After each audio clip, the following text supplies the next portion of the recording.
Welcome to my channel today for tarot reading. So ನನ್ನ channel ಯಾರೆಲ್ಲ like ಮಾಡಿಲ್ಲ, share ಮಾಡಿಲ್ಲ, ಸಬ್ಸ್ಕ್ರೈಬ್ ಮಾಡ್ಕೊಳ್ಳಿ. ಈ ರೀಡಿಂಗ್ ಯಾರಿಗೆ ಅಪ್ಲಿಕೇಬಲ್ ಆಗುತ್ತೋ ಟೂ ಸೈಡ್ ಲವರ್ಸ್ಗೆ ಮತ್ತು ಮ್ಯಾರೇಜಾಗಿ ಸಪ್ರೇಷನ್ ಆಗಿ ನೋ ಕಾಂಟ್ಯಾಕ್ಟ್ ಹೋಗಿರೋರು ಮಾತ್ರ. ಮೇಲ್ ನೋಡ್ತಿದ್ರೆ ಫೀಮೇಲ್ಗೆ ಅಂದ್ಕೊಳ್ಳಿ, ಫೀಮೇಲ್ ನೋಡ್ತಿದ್ರೆ ಮೇಲ್ಗೆ ಅಂದ್ಕೊಳ್ಳಿ. ರೀಡಿಂಗು ಇದೊಂದು ಜನರಲ್ ಟ್ಯಾರೋ ಟ್ರೇಡಿಂಗ್ ಅಷ್ಟೇ, ಪರ್ಸ್ನಲ್ ರೀಡಿಂಗ್ ಅಲ್ಲ. ಸೊ ಇವತ್ತಿನ ಟಾಪಿಕ್ ಏನಂದರೆ, ನಿಮ್ಮ ಮನಸ್ಸಲ್ಲಿರೋಂಥ ವ್ಯಕ್ತಿ ನಿಮ್ಮ ಬಗ್ಗೆ ಕರೆಂಟ್ ಫೀಲಿಂಗ್ಸ್ ಏನಿದೆ, ಅವ್ರು ನಿಮ್ಮ ಬಗ್ಗೆ ಏನು ಆಲೋಚನೆ ಮಾಡ್ತಿದ್ದಾರೆ ಪ್ರೆಸೆಂಟು, ನೀವು ಅವ್ರ ಬಗ್ಗೆ ಏನು ಆಲೋಚನೆ ಮಾಡ್ತಿದ್ರೆ. ಫಸ್ಟು ನಿಮ್ಮದೇ ನೋಡುವಂಥ ನನ್ನ ವ್ಯೂವರ್ಸ್ ಅವ್ರ ಮನಸ್ಸಲ್ಲಿ ಪ್ರೀತಿಸ್ತಾರಂಥ ವ್ಯಕ್ತಿ ಇವ್ರ ಬಗ್ಗೆ ಕರೆಂಟ್ ಏನು ಆಲೋಚನೆ ಮಾಡ್ತಾಯಿದ್ದಾರೆ, ಪ್ರೆಸೆಂಟ್ ಸಿಚುವೇಷನಲ್ಲಿ ಏನು ಆಲೋಚನೆ ಮಾಡ್ತಾಯಿದ್ದಾರೆ. ನೋಡುವಂಥ ನನ್ನ ವ್ಯೂವರ್ಸ್ ಅವ್ರ ಮನಸ್ಸಲ್ಲಿರೋಂಥ ವ್ಯಕ್ತಿ ಪ್ರೆಸೆಂಟ್ ಇವ್ರ ಬಗ್ಗೆ ಏನು ಆಲೋಚನೆ ಮಾಡ್ತಾರೆ, ನನ್ನ ವ್ಯೂವರ್ಸ್ ಬಗ್ಗೆ ಪ್ರೀತಿಸ್ತಾರಂಥ ವ್ಯಕ್ತಿ ಏನು ಆಲೋಚನೆ ಮಾಡ್ತಾಯಿದ್ದಾರೆ.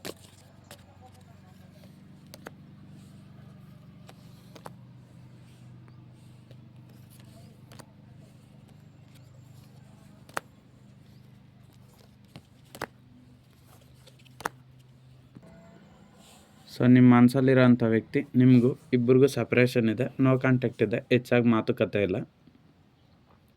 ಸೊ ಅದಕ್ಕೆ ಅವ್ರು ಏನು ಮಾಡ್ತಾಯಿದ್ದಾರೆ, ಸೊ ನಿಮ್ಮ ಸೈಡ್ ಬರಬೇಕು ಅಂತ ಥಿಂಕ್ ಮಾಡ್ತಾಯಿದ್ದಾರೆ. ಅಂದರೆ ನಿಮ್ಮಿಬ್ಬರು ಯಾವಾಗ ಸೇರ್ತೀರ ನೀವಿಬ್ಬರು, ಮತ್ತು ಅವ್ರ ಪ್ರೀತಿನೆಲ್ಲ ನಿಮ್ಗೆ ಹೆಂಗೆ ಎಕ್ಸ್ಪ್ರೆಸ್ ಮಾಡಬೇಕು. ನಿಮ್ಮ ಮನಸ್ಸಲ್ಲಿರೋ ವ್ಯಕ್ತಿ ಯಾವ ರೀತಿ ಅಂದರೆ, ನಿಮ್ಮ ಮನಸ್ಸಲ್ಲಿರೋಂಥ ವ್ಯಕ್ತಿ ಯಾವ ರೀತಿ ಅಂದರೆ ಅವ್ರ ಫೀಲಿಂಗ್ಸ್ನ ಯಾವಾಗಲೂ ಹೈಡಿಂಗಲ್ಲಿ ಇಟ್ಟಿರ್ತಾರೆ, ಅಷ್ಟು ಬೇಗ ಯಾರಿಗೂ ಯಾವಾಗಲೂ ಹೇಳೋದಿಲ್ಲ. ಸೊ ಹಾಗಾಗಿ ನಿಮ್ಗೆ ಸ್ವಲ್ಪ ಕಷ್ಟ ಆಗ್ತದೆ ಅಷ್ಟೆ. ಏಸ್ ಆಫ್ ವಾಂಡ್ಸ್ ಬಂದಿರೋದ್ರಿಂದ ನಿಮ್ಮ ವ್ಯಕ್ತಿಗೆ ನಿಮ್ಮ ಒಂದು ವ್ಯಾಲ್ಯೂ ಅರ್ಥ ಆಗಿದೆ. ಸೊ ಅದಕ್ಕೆ ಅವರು ಏನು ಮಾಡ್ತಾಯಿದ್ರೆ, ನೀವಿದ್ದರೆ ಅವ್ರ ಲೈಫ್ ಚೆನ್ನಾಗಿರುತ್ತೆ ಅಂತ ಯೂನಿಯನ್ನ ಕೋರ್ಕೊತಾ ಇದ್ದಾರೆ. ಅಂದರೆ ನೀವಿದ್ದರೆ ಅವ್ರ ಲೈಫಲ್ಲಿ ಎಷ್ಟೇ ಕಷ್ಟ ಬಂದರೂ ಎಲ್ಲ ಸಮಸ್ಯೆಗಳು ಸಾಲ್ವ್ ಆಗುತ್ತೆ. ಅದರಿಂದ ಹೇಳ್ತಿದ್ರೆ ನಿಮ್ಮ ವ್ಯಕ್ತಿ ನೀವಿದ್ದರೆ ಅವ್ರ ಲೈಫಲ್ಲಿ ಅವ್ರು ಫುಲ್ ಹ್ಯಾಪಿಯಾಗಿರ್ತಾರೆ. ಸೊ ನಿಮ್ಮನ್ನು ಅವಾಯ್ಡ್ ಮಾಡಿದ್ರು ಅಂದ್ಕೊಳ್ಳಿ, ಅವ್ರಿಗೆಲ್ಲ ಪ್ರಾಬ್ಲಮ್ಸೇ. ಅವ್ರಿಗೇನು ಬೇಕಾಗಿರೋದು ಜೆನ್ಯೂನ್ ಲವ್ ಅಲ್ಲ, ಮನಿ ಮೈಂಡೆಡ್ ಪರ್ಸನ್ನು, ಪ್ರಾಕ್ಟಿಕಲ್ಲು, ದುಡ್ಡು. ಓಕೆನಾ? ಸೊ ಆ ದುಡ್ಡು ಕೂಡ ಅಷ್ಟೇ, ನೀವಿಲ್ದಿದ್ದು ಎಲ್ಲ ಎಷ್ಟೇ ಸಂಪಾದನೆ ಮಾಡಿದರೆ ಅವ್ರ ತಲೆ ಕೆಟ್ಟೋಗುತ್ತೆ. ಸೊ ಹಾಗೆ ನೀವಿದ್ದರೆ ಅವ್ರಿಗೆಲ್ಲ ಥರ ಸಪೋರ್ಟ್ ಮಾಡ್ತಾರೆ, ನೀವು ಇಲ್ವಲ್ಲ, ಇಲ್ಲ. ಕಿಂಗ್ ಆಫ್ ಪೆಂಟಿಕಲ್ಸ್ ಬಂದಿರೋದ್ರಿಂದ ನಿಮ್ಮ ವ್ಯಕ್ತಿ ಅವ್ರ ಮನಸ್ಸಲ್ಲಿರೋಂಥ ಫೀಲಿಂಗ್ಸ್ನ ಅಷ್ಟು ಬೇಗ ಹೇಳೋದಿಲ್ಲ, ಎಲ್ಲವನ್ನು ಹೈಡಿಂಗಲ್ಲಿ ಇಟ್ಟಿರ್ತಾರೆ. ಮತ್ತು ಸ್ವಲ್ಪ ಅಹಂಕಾರ ಅಂತಲೇ ಹೇಳ್ಬೋದು. ನಾನು ಅನ್ನೋದಿಂದ ನಾನು ಹೇಳ್ದಾಗ ಕೇಳಬೇಕು, ನಾನು ಹೇಳ್ದಾಗ ಕೇಳಿಲ್ಲ ಅಂದರೆ ನೀನು ಯಾವ ಲೆಕ್ಕ ಅನ್ನೋ ಥರ ಮಾತಾಡ್ತಾರೆ ನಿಮ್ಮ ಮನಸ್ಸಲ್ಲಿರೋಂಥ ವ್ಯಕ್ತಿ. ಡೆವಿಲ್ ಬಂದಿರೋದ್ರಿಂದ ನಿಮ್ಮನ್ನು ಅವರು ಅತಿಯಾಗಿ ಇಷ್ಟಪಡೋದ್ರಿಂದ, ನೆಗೆಟಿವ್ ಫೀಲಿಂಗ್ಸ್ ಜಾಸ್ತಿ ಇರೋದ್ರಿಂದ ನಿಮ್ಮ ವ್ಯಕ್ತಿಗೆ ನಿಮ್ಮ ಮೇಲೆ ಅವರು ನಿಮ್ಮನ್ನು ಬಿಟ್ಟೋಗೋದಿಲ್ಲ.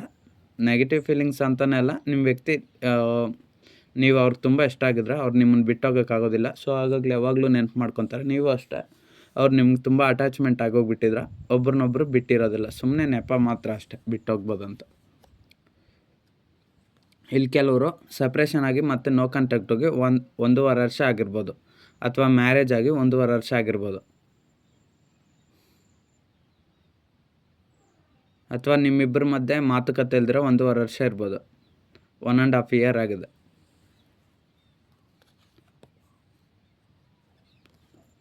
ಸೆವೆನ್ ಆಫ್ ಪೆಂಟಿಕಲ್ಸ್ ಬಂದಿರೋದ್ರಿಂದ ನಿಮ್ಮ ವ್ಯಕ್ತಿ ಎಷ್ಟೇ ಮನಿ ಮೈಂಡೆಡ್ ಆಗಿದ್ರೂ, ಎಷ್ಟೇ ಪ್ರಾಕ್ಟಿಕಲ್ ಪರ್ಸನ್ ಆಗಿದ್ರೂ, ಏನೇ ಆಗಿದ್ರೂ ಯಾವಾಗಲೂ ನಿಮ್ಮ ಬಗ್ಗೆನೇ ಆಲೋಚನೆ ಮಾಡ್ತಾ ಇರ್ತಾರೆ. ಸೊ ನೀವು ಹೇಗಿದ್ದೀರಾ, ಏನು ಮಾಡ್ತಾಯಿದ್ದೀರಾ, ನಿಮ್ಮ ಜೊತೆ ಮತ್ತೆ ನನ್ನ ಜೊತೆ ಮಾತಾಡ್ತಾರಾ ಇಲ್ಲ, ಒಂದು ಕಾಲೋ ಮೆಸೇಜ್ ಏನಾದರೂ ಮಾಡ್ತಾರಾ, ಅವ್ರನಿಂದ ಏನಾದ್ರು ರಿಪ್ಲೈ ಬರುತ್ತಾ. ಸೊ ಅವ್ರು ಎಷ್ಟೇ ಕೆಲಸದಲ್ಲಿ ಬ್ಯುಸಿ ಆಗಿದ್ರೂ ನಿಮ್ಮನ್ನು ನೆನಪು ಮಾಡ್ಕೊತಾನೆ ಇರ್ತಾರೆ. ಸೊ ಅದಕ್ಕೇನಾಗುತ್ತೆ, ನಿಮಗೂ ಇಲ್ಲಿ ಅವ್ರ ನೆನಪಾಗುತ್ತೆ. ನಿಮ್ಮ ವ್ಯಕ್ತಿ ನಿಮ್ಮನ್ನು ಮರ್ತೋಗಿದ್ದಾರಲ್ಲ ಅಂತ ನಿಮಗೆ ಟೆನ್ಷನ್ ಇಲ್ಲ, ನಿಮ್ಮ ವ್ಯಕ್ತಿ ನಿಮ್ಮನ್ನು ಯಾವಾಗ ನೆನಪು ಮಾಡ್ಕೊತಿರ್ತಾರೆ. ಬಟ್ ಏನಂತ ಫಸ್ಟ್ ಹೇಳಿದ್ನಲ್ವಾ, ಈಗೋಯಿಸ್ಟಿಕ್ ನಾನು ಅನ್ನೋದೈತೆ, ಅಹಂಕಾರ ಸ್ವಲ್ಪ ಜಾಸ್ತಿ ಐತೆ, ಹಠ ಸ್ವಲ್ಪ ಜಾಸ್ತಿ ಐತೆ. ನಾನು ಹೇಳ್ದಾಗೆ ಕೇಳಬೇಕು, ನಿನಗೇನು ಗೊತ್ತಿದೆ, ನನಗೆ ಎಲ್ಲ ನಾಲೆಡ್ಜ್ ಗೊತ್ತಿದೆ, ನನ್ನ ಹತ್ರ ಬಿಹೇವ್ ಮಾಡ್ತಾರೆ, ಅದೇ ಥರ. ಈಗ ಸಪೋಸ್ ಒಂದು ಹಾಗೆ ನಿಮ್ಮ ವ್ಯಕ್ತಿ ಆ ರೀತಿ ಬಿಹೇವಿಯರ್ ಇರೋದ್ರಿಂದ ಎಷ್ಟು ಅವ್ರು ನಿಮ್ಮನ್ನು ಪ್ರೀತಿ ಮಾಡ್ತಾಯಿದ್ರು, ನಿಮ್ಗೆ ಅದನ್ನು ಎಕ್ಸ್ಪ್ರೆಸ್ಸೇ ಮಾಡ್ತಾಯಿಲ್ಲ. ಸೊ ಫೈವ್ ಆಫ್ ಕಪ್ಸ್ ಬಂದಿರೋದ್ರಿಂದ ನಿಮ್ಮ ವ್ಯಕ್ತಿ ನಿಮ್ಮನ್ನು ಹರ್ಟ್ ಮಾಡಿದ್ದಾರೆ, ನಿಮ್ಮನ್ನು ಬೇಡ ಅಂತ ಅವಾಯ್ಡ್ ಮಾಡಿದ್ದಾರೆ, ಬೇಕಂತಲೇ ನೆಗ್ಲೆಕ್ಟ್ ಮಾಡಿದ್ದಾರೆ. ನೀವು ಅವ್ರನ್ನ ತುಂಬ ಇಷ್ಟಪಟ್ಟರೆ, ಬಟ್ ಆವಾಗ ಅವರು ಥರ್ಡ್ ಪಾರ್ಟಿಗೋಸ್ಕರ ನಿಮ್ಮನ್ನು ಬೇಕಂತಲೇ ಬಿಟ್ಟುಬಿಟ್ರು. ಥರ್ಡ್ ಪಾರ್ಟಿ ಯಾವುದೇ ಆಗಿರ್ಬೋದು, ಇಲ್ಲಿ ಫ್ಯಾಮ್ಲಿ, ಕೆರಿಯರು, ಪರ್ಸ್ನಲ್ ಲೈಫು, ನಿಮ್ಮ ಮನಸ್ಸಲ್ಲಿರೋಂಥ ವ್ಯಕ್ತಿ ಯಾರೇ ಆಗಿರ್ಬೋದು. ಸೊ ನಿಮ್ಮ ಪಾರ್ಟ್ನರು, ನೀವು ತುಂಬ ಇಷ್ಟಪಡೋಂಥ ವ್ಯಕ್ತಿ ನಿಮ್ಮನ್ನು ಏನು ಮಾಡಿದ್ರು ಅಂದರೆ, ಫಸ್ಟು ಫ್ಯಾಮ್ಲಿ ಇದ್ದರೆ ತಂದೆ ತಾಯಿಗೋಸ್ಕರ, ಪ್ರೊಫೆಷನಲ್ ಜಾಬ್ ಇದ್ದರೆ ಜಾಬ್ಗೋಸ್ಕರ, ಅಥವಾ ಸ್ವಲ್ಪ ಮನಿ ಮೈಂಡೆಡ್ ಇದ್ದರೆ ಮನಿಗೋಸ್ಕರ, ಮತ್ತಿನ್ನೇನು ಸೊಸೈಟಿಯಲ್ಲಿ ಯಾರಾದರೂ ನಿಮ್ಮೊಂದು ಸೊಸೈಟಿಯಲ್ಲಿ ಪ್ರಾಬ್ಲಮ್ ಆಗುತ್ತಂತ ಅಂದರೆ, ನೀವು ನಿಮ್ಮ ಪರ್ಸನ್ ಒಂದು ಒಳ್ಳೆ ಜಾಬಲ್ಲಿರ್ಬೋದು. ಒಂದು ಒಳ್ಳೆ ಜಾಬಲ್ಲಿರೋದ್ರಿಂದ ನೀವು ಅವ್ರು ಮಾಡೋವಂಥ ಜಾಬ್ಗೆ ಡಿಫ್ರೆನ್ಸ್ ಇರ್ಬೋದು. ಸೊ ಅದು ಒಂದು ಪ್ರಾಬ್ಲಮ್ಮು.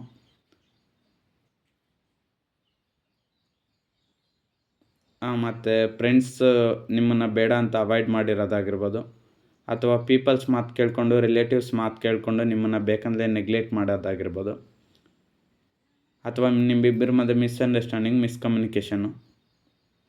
ಸೊ ಯಾವುದೋ ಒಂದು ಸಿಚುವೇಷನ್ನಿಂದ, ಥರ್ಡ್ ಪಾರ್ಟಿ ಸಿಚುವೇಷನ್ ಅಂತ ಹೇಳ್ಬೋದು, ಅದೇನಾದರೂ ಆಗಿರ್ಬೋದು, ನಿಮ್ಮ ಲೈಫಲ್ಲಿ ಏನಿರುತ್ತೋ ಆ ರೀತಿ ರಿಸೀವ್ ಮಾಡ್ಕೊಳ್ಳಿ. ಸೊ ಅದಕ್ಕೋಸ್ಕರ ನಿಮ್ಮನ್ನು ಅವಾಯ್ಡ್ ಮಾಡಿದರು. ಬಟ್ ಇವಾಗ ಪ್ರತಿ ಕ್ಷಣ ನೀವು ಅವ್ರಿಗೆ ನೆನಪಾಗ್ತೀರ. ಇವಾಗ ನೀವು ಕೂಡ ಅಷ್ಟೇ, ಇಲ್ಲಿ ಕಾರ್ಡಲ್ಲಿ ಒಬ್ಬ ವ್ಯಕ್ತಿ ಒಂಟಿಯಾಗಿ ಕೂತಿದ್ದಾರೆ, ಬಟ್ ಅವರು ಆ ಕಪ್ಸ್ ಕಡೆ ಏನೋ ನೆನಪು ಮಾಡ್ಕೊತಿದ್ರೆ ಮೆಮೊರೀಸ್ನ. ಸೊ ಹಂಗೆ ನಿಮ್ಮ ವ್ಯಕ್ತಿ ಕೂಡ ಅಷ್ಟೇ ನಿಮ್ಮನ್ನು ತುಂಬ ನೆನಪು ಮಾಡ್ಕೊತಿದ್ರೆ, ತುಂಬ ಇಷ್ಟಪಡ್ತಿದ್ದಾರೆ. ಸೊ ಅದರಿಂದ ನಿಮ್ಮ ವ್ಯಕ್ತಿ ಕೂಡ ಅಷ್ಟೇ ನಿಮಗೆ ಇಲ್ಲಿ ತುಂಬ ನೆನಪಾಗ್ತಾ ಇರ್ಬೋದು. ಸೊ ಅವ್ರು ನಿಮಗೆ ತುಂಬ ಹರ್ಟ್ ಮಾಡಿದ್ದಾರೆ ಅಂತ ಹೇಳ್ಬೋದು ಅಷ್ಟೇ ನಾನು. ಅದು ಯಾವ ಥರ ಅದರಲ್ಲೂ ಆಗೋದ್ರಾಗಿರ್ಬೋದು, ಇನ್ಸಲ್ಟ್ ಆಗಿರ್ಬೋದು. ಯಾಕಂದರೆ ನೀವು ತುಂಬಾ ಇಷ್ಟಪಡೋದ್ರಿಂದ ತುಂಬ ಚಾಟಿಂಗ್ಸ್ ಮಾಡೋದ್ರಲ್ಲಿ, ವಾಟ್ಸಪ್ಪಲ್ಲಿ, ಕೆಲವರು ಸೋಷಿಯಲ್ ಮೀಡಿಯಾದಲ್ಲೇ ಕನೆಕ್ಟ್ ಆಗಿರ್ತೀರ. ಇನ್ನು ಕೆಲವರು ಎಲ್ಲಾದರೂ ಆಫೀಸು ಅಂದರೆ ಹೊರಗಡೆ ವರ್ಕ್ ಪ್ಲೇಸಲ್ಲಿ ಕನೆಕ್ಟಿವ್ ಆಗಿರ್ತೀರ. ಸೊ ಹೇಗೋ ಪ್ರೀತಿ ಆಗಿದೆ, ರಿಲೇಷನ್ ಆಗಿದೆ. ಇನ್ನು ಕೆಲವರು ಮ್ಯಾರೇಜಾಗಿ ಸಪ್ರೇಷನ್ಗೆ ನೋ ಕಾಂಟ್ಯಾಕ್ಟ್ ಅವರು. ನಿಮ್ಮ ವ್ಯಕ್ತಿ ನಿಮ್ಮನ್ನು ಹರ್ಟ್ ಮಾಡಿದ್ದಾರೆ. ಇವಾಗ ಯಾಕೆ ಈ ಥರ ಎಲ್ಲ ಮಾಡಿದೆ, ಥರ್ಡ್ ಪಾರ್ಟಿ ಸಿಚುವೇಷನ್ಗೋಸ್ಕರ ಅಂತ ಹೇಳ್ಬಿಟ್ಟು ನೋವು ಪಡ್ತಾಯಿದ್ದಾರೆ ನಿಮ್ಮನ್ನು ನೆನ್ಪು ಮಾಡಿಕೊಂಡು. ದ ವರ್ಡ್ ಬಂದಿರೋದ್ರಿಂದ ಅವ್ರ ಮನಸ್ಸನ್ನು ತುಂಬ ನೀವೇ ಇದ್ರೂ ಫೇಕ್ ಲವ್ಗೋಸ್ಕರ ಅಟ್ರಾಕ್ಷನ್ ಆಗೋದು ಜಾಸ್ತಿ ನಿಮ್ಮ ಪರ್ಸನ್ನು. 8 ಆಫ್ ವಾಂಡ್ಸ್ ಬಂದಿರೋದ್ರಿಂದ ಅವರು ಇವಾಗ ಏನು ಮಾಡ್ಬೇಕಂತ ಗೊತ್ತಾಗ್ತಿಲ್ಲ, ಕನ್ಫ್ಯೂಷನ್ ಸಿಚುವೇಷನಲ್ಲಿ ಇದ್ದೋಗ್ಬಿಟ್ಟಿದ್ರೆ, ಥರ್ಡ್ ಪಾರ್ಟಿ ಸಿಚುವೇಷನ್ ಬಿಟ್ಬಿಡ್ಬೇಕಾ ಅಥವಾ ನಿಮ್ಮ ಜೊತೆನೇ ಇರಬೇಕಾ ಅಂತ ಟೆನ್ಷನ್ ಆಗಿದ್ದಾರೆ. ಇಲ್ಲಿ ಥರ್ಡ್ ಪಾರ್ಟಿ ಸಿಚುವೇಷನ್ ಏನೇ ಆಗಿರ್ಬೋದು, ಫ್ಯಾಮ್ಲಿ ಆಗಿರ್ಬೋದು ಅಥವಾ ಪರ್ಸ್ನಲ್ ಲೈಫ್ ಆಗಿರ್ಬೋದು. ಸೊ ಅದು ನಿಮ್ಗೆ ಬಿಟ್ಟಿದ್ದು ಯಾವ ರೀತಿ ಅಂತ ರಿಸೀವ್. ಕ್ವೀನ್ ಆಫ್ ಸಾರ್ಟ್ಸ್ ಬಂದಿರೋದ್ರಿಂದ ನಿಮ್ಮ ವ್ಯಕ್ತಿ ತುಂಬ ಇಂಟೆಲಿಜೆಂಟ್ ಇದ್ದಾರೆ. ಅವ್ರು ಯಾರ ಮಾತು ಕೇಳೋದಿಲ್ಲ, ಅವ್ರು ಹೇಗೆ ಹೇಳ್ತಾರೆ ನೀವು ಹಾಗೆ ಕೇಳಬೇಕು. ಅವ್ರಿಗೇನಾದರೂ ಆಪೋಸಿಟ್ ಆದರೆ ಅಷ್ಟೇ ನಿಮ್ಮನ್ನು ರಿಲೇಷನ್ಶಿಪ್ನ ಕಟ್ ಮಾಡಿಬಿಡ್ತಾರೆ. 9 ಆಫ್ ಕಪ್ಸ್ ಬಂದಿರೋದ್ರಿಂದ ಅವ್ರು ನಿಮ್ಮನ್ನು ತುಂಬ ಮನಸಾರೆ ಇಷ್ಟಪಡ್ತಾರೆ. ಬಟ್ ಅದು ಇಲ್ಲಿ ಕೆಲವರು ನಿಮಗೆ ಪ್ರಪೋಸ್ ಮಾಡಿರ್ಬೋದು, ಇನ್ನು ಕೆಲವರು ಪ್ರಪೋಸ್ ಮಾಡ್ದಿರೇ ಇರ್ಬೋದು. ಲವರ್ಸ್ ಆದರೆ ಮ್ಯಾರೇಜಾಗಿ ಸಪ್ರೇಷನ್ ಆಗಿ ನೋ ಕಾಂಟ್ಯಾಕ್ಟ್ ಹೋಗಿದ್ರೂ ಅಷ್ಟೇ, ನಿಮ್ಮ ಮನಸ್ಸಲ್ಲಿರೋಂಥ ವ್ಯಕ್ತಿ ನಿಮ್ಮನ್ನು ಎಷ್ಟು ಪ್ರೀತಿ ಮಾಡ್ತಾಯಿದ್ದಾರೆ ಅಂತ ಹೇಳ್ಬೋದು, ಅಥವಾ ಹೇಳ್ದಿರೇ ಇರ್ಬೋದು. ಬಟ್ ಆದರೆ ಅವ್ರ ಮನಸ್ಸಲ್ಲಿ ಮಾತ್ರ ಏನಿದೆ ಅಂದರೆ ನಿಮ್ಮನ್ನು ತುಂಬ ಇಷ್ಟಪಡ್ತಾರೆ. ಎಷ್ಟು ಇಷ್ಟಪಡ್ತಾರೆ ಅಂದರೆ, ಅವರು ಕೇರ್ ಮಾಡೋಕ್ಕೆ ನಿಂತರೆ ಇವರು ನನ್ನ ಇಷ್ಟು ಪ್ರೀತಿ ಮಾಡ್ತಾರೆ, ಇಷ್ಟು ಇಷ್ಟಪಡ್ತಾರೆ ಅಂತ ನಿಮಗೆ ಒಂದೊಂದ್ಸರಿ ಡೌಟ್ ಬಂದುಬಿಡುತ್ತೆ. ಯಾಕಂದರೆ ಅವರು ಸ್ವಲ್ಪ ಆ್ಯಟಿಟ್ಯೂಡು, ಈಗೋಯಿಸ್ಟಿಕ್ ಪರ್ಸನ್ ಆ ಥರ ಎಲ್ಲ ಇರೋದ್ರಿಂದ ಅಷ್ಟು ಬೇಗ ಅವರಲ್ಲಿರೋಂಥ ಫೀಲಿಂಗ್ಸ್ನೆಲ್ಲ ಎಕ್ಸ್ಪ್ರೆಸಿವ್ ಮಾಡೋದಿಲ್ಲ. 10 ಆಫ್ ಪೆಂಟಿಕಲ್ಸ್ ನೀವಿದ್ರೇ ಅವ್ರ ಲೈಫಲ್ಲಿ ಮನಿ, ಅಬಂಡೆನ್ಸ್, ಎಮೋಷ್ನಲ್ ಗ್ರೋತ್ ಎಲ್ಲವೂ ಚೆನ್ನಾಗಿರುತ್ತೆ. ಯಾವಾಗ ನೀವು ದೂರ ಆಗ್ತೀರೋ ಅವಾಗೆಲ್ಲವೂ ಸ್ವಲ್ಪ ಕಟ್ಟಾಗುತ್ತೆ ಅಂತ ನಿಮ್ಮ ವ್ಯಕ್ತಿ ಹೇಳ್ತಾ ಇದ್ದಾರೆ, ನಿಮ್ಮನ್ನು ನೆನ್ಪು ಮಾಡ್ಕೊತಾರೆ. 5 ಆಫ್ ವಾಂಡ್ಸ್ ಬಂದಿರೋದ್ರಿಂದ ನಿಮ್ಮ ವ್ಯಕ್ತಿ ನಿಮ್ಮನ್ನು ನೆಗ್ಲೆಕ್ಟ್ ಮಾಡಿರ್ಬೋದು ಪ್ರೀವಿಯಸ್ ಟೈಮಲ್ಲಿ. ಸೊ ಅದಕ್ಕೋಸ್ಕರ ನೆನ್ಪು ಮಾಡ್ಕೊತಿದ್ದಾರೆ. ನಿಮ್ಮ ವ್ಯಕ್ತಿ ಯಾವಾಗಲೂ ನೆಗೆಟಿವ್ ಎನರ್ಜಿಯಲ್ಲಿರ್ತಾರೆ. ಕ್ವೀನ್ ಆಫ್ ವಾಂಡ್ಸ್ ಅಂದರೆ ಅವ್ರು ಹೇಳ್ದಾಗೆ ನೀವು ಕೇಳಬೇಕು, ಅವ್ರ ಮಾತಿಗೆ ನೀವು ಎದುರು ಹೇಳ್ಬಾರ್ದು, ಅಂದರೆ ಆಪೋಸಿಟ್ ಮಾತಾಡಬಾರ್ದು. ಅವ್ರು ಹೇಳ್ದಾಗೆ ನೀವು ಕೇಳಬೇಕು. ಅವ್ರು ಹೇಳ್ದಂಗೆ ನೀವು ಕೇಳಲಿಲ್ಲ, ಇಂಬಿಹೇವಿಯರ್ ತೋರಿಸಿದ್ರೂ ಅವ್ರು ಏನೇ ಅವ್ರು ಒಂಥರ ನಡ್ಕೊತಾರೆ. ಅಂದರೆ ಇವಾಗ ಸಪೋಸ್ ಎಕ್ಸಾಂಪಲ್ ಬೇಡ, ಈಗ ಅವ್ರು ಏನು ಹೇಳ್ತಾರೋ ಅವ್ರ ಮೈಂಡ್ ಸೆಟ್ಟಲ್ಲೂ ಒಂಥರ ಥಿಂಕ್ ಮಾಡ್ತಾ ಇರ್ತಾರೆ. ಸೊ ಅವ್ರ ಮೈಂಡ್ ಸೆಟ್ಟಲ್ಲಿ ಯಾವ ರೀತಿ ಥಿಂಕ್ ಮಾಡ್ತಾರೋ ಅದೇ ಥರ ಸಿಚುವೇಷನ್ ಆಗಬೇಕು. ಆಗಿಲ್ಲ ಅಂದ್ಕೊಳ್ಳಿ, ಅವ್ರು ತುಂಬ ಕೋಪ ಪಡ್ತಾರೆ ಮತ್ತು ಬಿಹೇವಿಯರ್ ಮಾಡ್ತಾರೆ. ಅವ್ರು ಮಾಡೋದು ತಪ್ಪಾ ಸರಿ ಅಂತ ಅದು ಕೂಡ ಆಲೋಚನೆ ಮಾಡಲ್ಲ. 8 ಆಫ್ ಪೆಂಟಿಕಲ್ಸ್ ಬಂದಿರೋದ್ರೆ ನಿಮ್ಮ ಮೇಲೆ ಯಾವಾಗಲೂ ಕಾನ್ಸಂಟ್ರೇಷನ್ ಇರುತ್ತೆ. ಸೊ ಅದು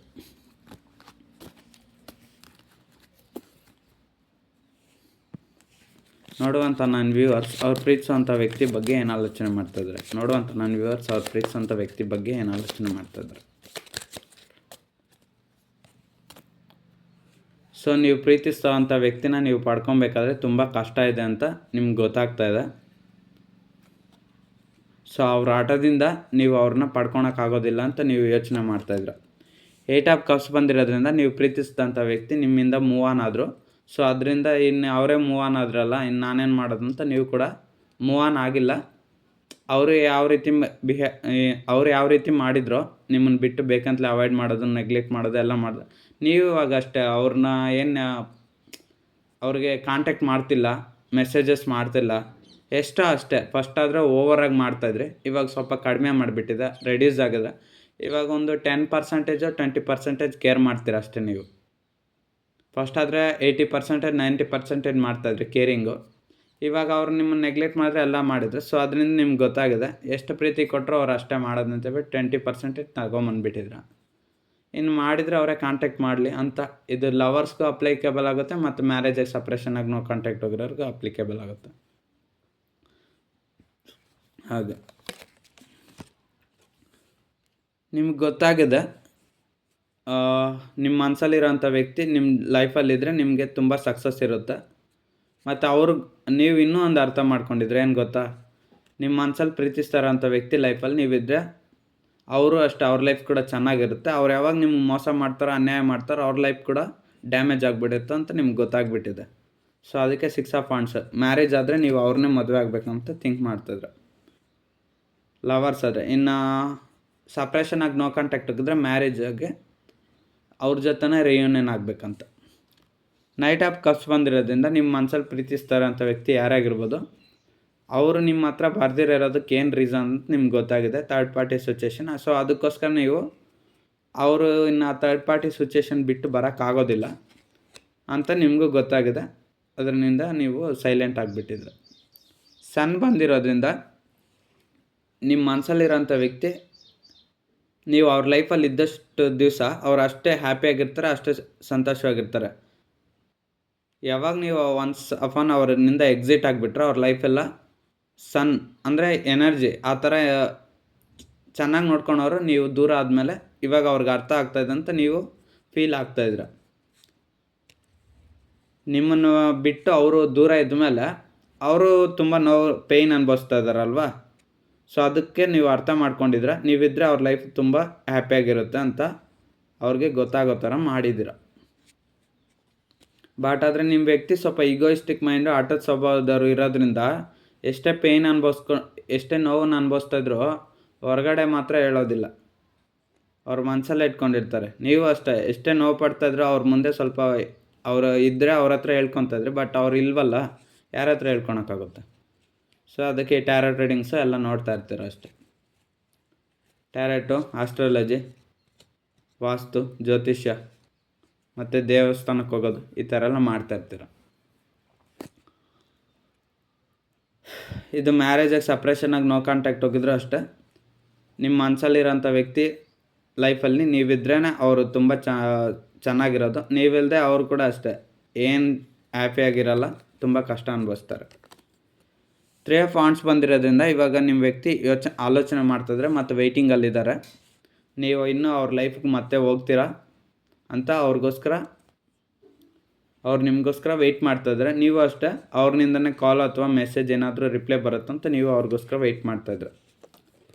ಐ ಪ್ರಿಸ್ಟಿಸ್ ಏನು ಹೇಳುತ್ತಂದರೆ ಈ ಕಾರ್ಡು, ನಿಮ್ಮ ಮನಸ್ಸಲ್ಲಿರೋಂಥ ವ್ಯಕ್ತಿ ಅವ್ರ ಫೀಲಿಂಗ್ಸ್ನ ಯಾವುದು ನಿಮ್ಮ ಹತ್ರ ಶೇರ್ ಮಾಡೋದಿಲ್ಲ. ಎಷ್ಟೇ ನಿಮ್ಮ ಮೇಲೆ ನಿಜವಾದ ಪ್ರೀತಿ ಇದ್ರೇನೋ ಎಲ್ಲ ಪ್ರೀತಿನೂ ಹೈಡಿಂಗ್ ಮಾಡ್ತಿದ್ರೆ. ಬಟ್ ಯಾವುದೇ ವಿಚಾರನ ಹೇಳ್ತಾ ಇಲ್ಲ. ಅವ್ರು ಏನಾದರೂ ಮಾತಾಡಿದರೆ ತಾನೇ ನಿಮ್ಗೆ ಗೊತ್ತಾಗೋದು. ಯಾವುದೇ ಥರದ ಇನ್ಫಾರ್ಮೇಷನ್ ಏನು ಹೇಳಿಲ್ಲ ಅಂದರೆ ಹೆಂಗೆ ಗೊತ್ತಾಗುತ್ತೆ. ಸೊ ಅದಕ್ಕೋಸ್ಕರನೇ ಇಲ್ಲಿ ಮೂನ್ ಕಾರ್ಡ್ ಬಂದಿದೆ.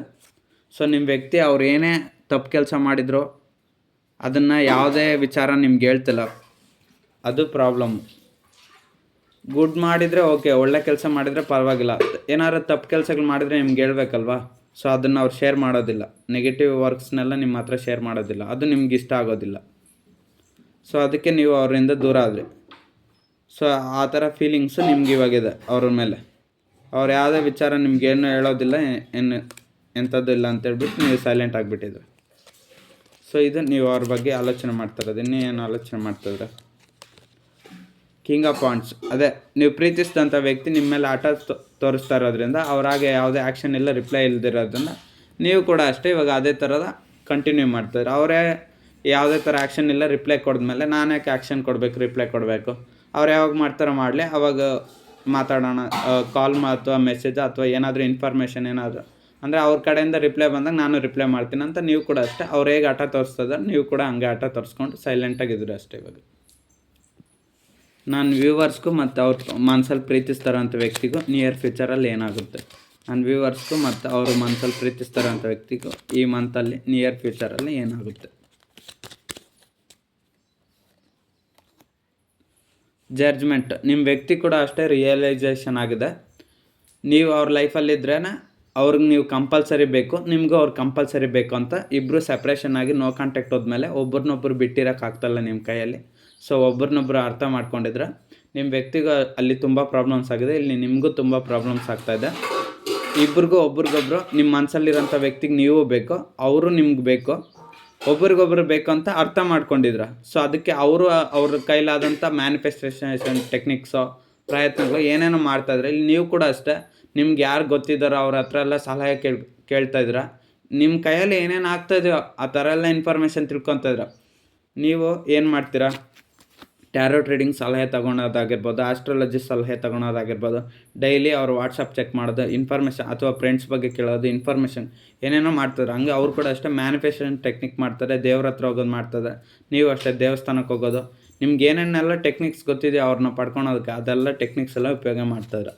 ಕೊನೆಯದಾಗಿ ಫಿಕ್ಸ್ ಆಗಿದ್ರೆ ಆ ವ್ಯಕ್ತಿ ನಿಮ್ಮ ಲೈಫಲ್ಲಿದ್ದರೆ ನಿಮ್ಮ ಲೈಫ್ ಚೆನ್ನಾಗಿರುತ್ತೆ, ನೀವು ಅಷ್ಟೇ ನಿಮ್ಮ ಪರ್ಸನ್ ನಿಮ್ಮ ಲೈಫಲ್ಲಿದ್ದರೆ ಚೆನ್ನಾಗಿರುತ್ತೆ ಅಂತ ಅದನ್ನೇ ಹೇಳ್ತದೆ ಜಡ್ಜ್ಮೆಂಟ್ ಟ್ಯಾರೆಟ್ ಕಾರ್ಡು. ಇಬ್ಬರು ಒಬ್ರಿಗೊಬ್ರು ಬೇಕು, ನೀವು ಅವ್ರ ಲೈಫಲ್ಲಿ ಇರಬೇಕಂತ ಅವರು ನಿಮ್ಮ ಲೈಫಲ್ಲಿ ಇರಬೇಕಂತ ನೀವು. ಬಟ್ ಇಲ್ಲಿ ನಿಮ್ಮ ಪರ್ಸನ್ ಈಗೋಯಿಸ್ಟಿಕ್ ಮೈಂಡ್ ಇರೋದ್ರಿಂದ ಅವ್ರು ಏನು ಹೇಳ್ತಿಲ್ಲ, ನಿಮಗೆ ಏನು ಗೊತ್ತಾಗ್ತಿಲ್ಲ, ನೋ ಆ್ಯಕ್ಷನ್. ಅವ್ರ ಕಡೆ ಆ್ಯಕ್ಷನ್ ಇಲ್ಲ ಅಂತ ಹೇಳ್ಬಿಟ್ಟು ನೀವು ಸೈಲೆಂಟ್ ಆಗಿದ್ರೆ. 6 ಆಫ್ ಶಾರ್ಟ್ಸ್, ಅದೇ ನಿಮ್ಮ ವ್ಯಕ್ತಿ ಮತ್ತು ನೀವು ಇಬ್ಬರು ದೂರ ಇದ್ದೀರಾ. ಬಟ್ ಒಬ್ರನ್ನೊಬ್ರು ಮೀಟ್ ಆಗಬೇಕಂದ್ರೆ ತುಂಬ ಕಷ್ಟ ಇದೆ. ಇಲ್ಲಿ ಥರ್ಡ್ ಪಾರ್ಟಿ ಸಿಚುವೇಶನ್ ಅಷ್ಟು ಬೇಗ ಬಿಡ್ತಾ ಇಲ್ಲ. ಇನ್ನು ಕೆಲವ್ರು ಹತ್ರನೇ ಇದ್ರೇನೋ ಆಗ್ತಾಯಿಲ್ಲ. ಎಂಪೈರರ್, ನಿಮ್ಮ ವ್ಯಕ್ತಿ ಸ್ವಲ್ಪ ಜಾಸ್ತಿ ಹಠಮಾರಿ ಆಗಿರೋದ್ರಿಂದ, ಯಾವುದೇ ಅವ್ರ ಸೈಡ್ನಿಂದ ನೋ ಆ್ಯಕ್ಷನ್ ನೋ ರಿಪ್ಲೈ ಆಗಿರೋದ್ರಿಂದ ನಿಮ್ಗೆ ಏನು ಮಾಡ್ಬೇಕಂತ ಗೊತ್ತಾಗ್ತಿಲ್ಲ. ಅದಕ್ಕೆ ಅವರು ಸೈಲೆಂಟ್ ಆಗಿರೋದ್ರಿಂದ ನೀವು ಸೈಲೆಂಟ್ ಆಗಿಬಿಟ್ಟಿದ್ರೆ ಅಷ್ಟೇ. 8 ಆಫ್ ವಾಂಡ್ಸ್, ಏನು ಮಾಡ್ಬೇಕಂತ ಗೊತ್ತಾಗ್ತಿಲ್ಲ, ಸ್ಟಕ್ ಸಿಚುವೇಷನಲ್ಲಿ ಸಿಕ್ಕಾಕೊಂಡ್ಬಿಟ್ಟಿದ್ರು. ನೀವು ಅಷ್ಟೇ, ನಿಮ್ಮ ಪರ್ಸನ್ನು ಅಷ್ಟೇ. ನನ್ನ ವ್ಯೂವರ್ಸ್ಗೂ ಮತ್ತು ಅವರು ಮನಸ್ಸಲ್ಲಿ ಪ್ರೀತಿಸ್ತಾರಂಥ ವ್ಯಕ್ತಿಗೂ ಏಂಜಲ್ ಗೈಡೆನ್ಸ್ ಏನು?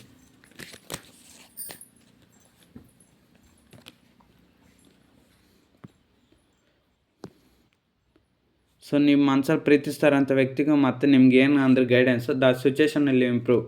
ನೀವಿಬ್ಬರು ಒಬ್ರನ್ನೊಬ್ರು ನೆನ್ಪು ಮಾಡ್ಕೊಂಡು ಅಳ್ತಾ ಇರೋದು, ದುಃಖ ಪಡ್ತಾ ಇರೋದು ಎಲ್ಲ ಮಾಡ್ತಾಯಿದ್ರೆ. ಸೊ ಅದಕ್ಕೆ ಹೇಳ್ತಾಯಿದ್ರೆ ನಿಮ್ಮೊಂದು ಕೆಟ್ಟ ಪರಿಸ್ಥಿತಿನೂ ಸರಿ ಹೋಗುತ್ತೆ ಅಂತ ಹೇಳ್ತಾಯಿದ್ರೆ. ಟೈಮ್ ಬಂದಾಗ ಅವರೊಂದು ಕೆಟ್ಟ ಪರಿಸ್ಥಿತಿ ಕೂಡ ಸರಿ ಹೋಗುತ್ತೆ, ಮತ್ತು ನೀವಿಬ್ಬರು ಒಂದಾಗ ಚಾನ್ಸಸ್ ಜಾಸ್ತಿನೇ ಇದೆ. ಮತ್ತು ನಿಮ್ಮ ರಿಲೇಷನ್ಶಿಪ್ಗೆ ಹಾರ್ಡ್ ವರ್ಕ್ ಮಾಡಬೇಕಂತ ಹೇಳ್ತಾ ಇದ್ದಾರೆ. ಪರ್ಫೆಕ್ಟ್ ಟೈಮ್ ಬಂದಾಗ ಮತ್ತೆ ನೀವು ಯಾವ ರೀತಿ ಇದ್ರೋ ಆಗ ಮತ್ತೆ ನೀವು ಸೇರ್ತೀರ ಅಂತ ಹೇಳ್ತಾ ಇದೆ. ಮೆಡಿಟೇಷನ್ ಬ್ರಿಂಗ್ಸ್ ಆನ್ಸರ್, ನೀವು ತುಂಬ ತಲೆ ಕೆಡಿಸ್ಕೊಂಡಿದ್ರೆ ಧ್ಯಾನ ಮಾಡಿ ನಿಮ್ಮ ಪ್ರಾಬ್ಲಮ್ ಸಾಲ್ವ್ ಆಗುತ್ತೆ. ಮತ್ತು ಅವ್ರಿಗೂ ಅದೇ ಹೇಳ್ತಾ ಇದ್ದಾರೆ, ಅವರು ಅಷ್ಟೇ ಧ್ಯಾನ ಮಾಡಿದಾಗ ಅವ್ರಿಗೂ ಎಲ್ಲ ಥರ ಪ್ರಾಬ್ಲಮ್ಸು ಸಾಲ್ವ್ ಆಗುತ್ತೆ, ನೀವು ಬೇಕಂತ ಅರ್ಥ ಮಾಡ್ಕೊತಾರೆ. ರೊಮ್ಯಾನ್ಸ್, ನಿಮ್ಮ ಮೇಲೆ ತುಂಬ ಪ್ರೀತಿ ಇದೆ, ಬಟ್ ಆದರೆ ಅದನ್ನು ಹೇಳ್ಕೊಳೋದಿಲ್ಲ, ಮಾಡೋದೆಲ್ಲ ಸ್ವಲ್ಪ ನೆಗೆಟಿವ್ ವರ್ಕ್ಸ್ ನಿಮ್ಮ ಮನಸ್ಸಲ್ಲಿರೋಂಥ ವ್ಯಕ್ತಿ. ಸೊ ಅವ್ರನಿಂದ ನೀವು ಕೂಡ ಅಷ್ಟೇ ನೆಗೆಟಿವ್ಗೆ ಕನ್ವರ್ಟ್ ಆಗ್ತಾಯಿದ್ರೆ.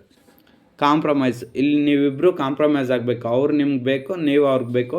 ಇಬ್ಬರು ಅಷ್ಟೇ, ಏನೇ ಒಬ್ರಿಗೊಬ್ರು ತಪ್ಪು ಮಾಡಿಕೊಂಡ್ರೆ ಕ್ಷಮಿಸ್ಬೇಕು ಅಂತ ಇಲ್ಲಿ ಹೇಳ್ತಾ ಇದ್ದಾರೆ. ಯಾಕಂದರೆ ಅವ್ರು ಬೇಕು ಅಂದರೆ ನೀವು ಕ್ಷಮಿಸ್ಲೇಬೇಕು, ನೀವು ಬೇಕಂದ್ರೆ ಅವರು ಅಷ್ಟೇ ನೀವು ಮಾಡಿರೋ ತಪ್ಪುಗಳನ್ನ ಕ್ಷಮಿಸ್ಬೇಕು. ನೀವೇನು ತಪ್ಪು ಮಾಡ್ತಿಲ್ಲ, ಬಟ್ ಅವ್ರಿಗದು ತಪ್ಪು ಅಂತ ಕಾಣಿಸ್ತಾ ಇದೆ ಅಷ್ಟೇ. ಒಬ್ರಿಗೊಬ್ರು ಬೇಕಂದರೆ ಕಾಂಪ್ರಮೈಸ್ ಆಗಲೇಬೇಕು ಅಷ್ಟೇ. ಇದು ಏಂಜಲ್ ಗೈಡೆನ್ಸ್. ಸೊ ಯಾರೆಲ್ಲ ಸಬ್ಸ್ಕ್ರೈಬ್ ಮಾಡಿಲ್ಲ ಸಬ್ಸ್ಕ್ರೈಬ್ ಮಾಡ್ಕೊಳ್ಳಿ, ಲೈಕ್ ಮತ್ತೆ ಮಾಡಿಲ್ಲ ಶೇರ್ ಮತ್ತೆ ಮಾಡಿ ಅಷ್ಟೇ. ರೆಸನೇಟ್ ಆದರೆ ಮಾತ್ರ ರೀಡಿಂಗ್ನ ರಿಸೀವ್ ಮಾಡ್ಕೊಳ್ಳಿ.